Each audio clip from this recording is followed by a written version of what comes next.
स्वयंपाकात स्वादाची जान, डीएम मसाले तुमच्या घराची शान. छत्रपती शासन महिला गृह उद्योग कबनूर इचलकरंजी घेऊन येत आहेत अस्सल परंपरेची मराठमोळी चव म्हणजेच डीएम मसाले. मटन मसाला, चिकन मसाला, धणे पावडर, गरम मसाला, बिर्याणी मसाला, तिखट चवदार मसाले आणि चटणी म्हणजेच डीएम मसाले.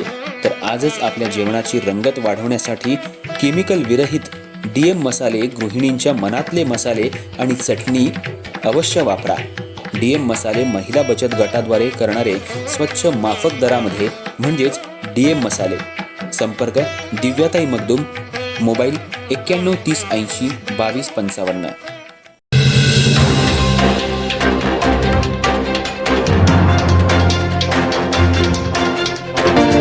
कोल्हापूर जिल्ह्यात सध्या गाजत असलेल्या कथित लव्ह जिहाद प्रकरणाच्या पार्श्वभूमीवर शिरोली परिसरात बुधवारी सायंकाळी धक्कादायक घटना घडली.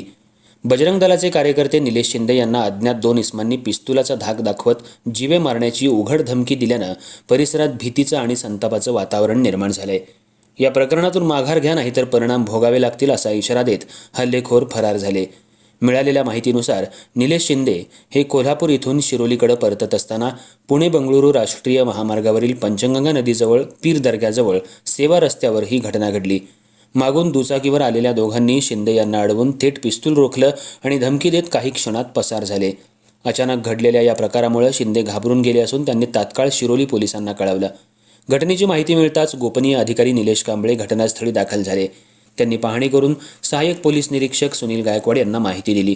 मात्र ही बातमी वाऱ्यासारखी पसरताच संतप्त हिंदुत्ववादी कार्यकर्त्यांनी शिरोली पोलीस ठाण्यात मोठी गर्दी केली. गुन्हा दाखल करण्याच्या मागणीवरून पोलीस आणि कार्यकर्त्यांमध्ये जोरदार शाब्दिक चकमक उडाली.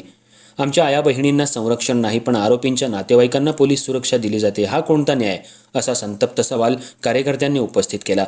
वातावरण चिघळू नये म्हणून वरिष्ठ अधिकाऱ्यांनी तातडीनं हस्तक्षेप केला. जिल्हा पोलीस प्रमुखांच्या मार्गदर्शनाखाली अधिकाऱ्यांनी जमावाला शांत करण्याचा प्रयत्न करत आरोपींना 2 दिवसात अटक करण्याचं आश्वासन दिलं. दरम्यान निलेश शिंदे आणि योगेश खाडे यांच्या घराबाहेर पोलीस बंदोबस्त तैनात करण्याचा निर्णय घेण्यात आलाय. शिरोली पोलिसांनी या प्रकरणी गुन्हा नोंदवण्याची प्रक्रिया सुरू केली असून अज्ञात आरोपींचा शोध घेण्यासाठी विशेष पथकं तैनात करण्यात आली आहेत. परिसरातील सीसीटीव्ही फुटेज तपासलं जात असून संशयितांच्या हालचालींचा माग काढण्याचे प्रयत्न सुरू आहेत.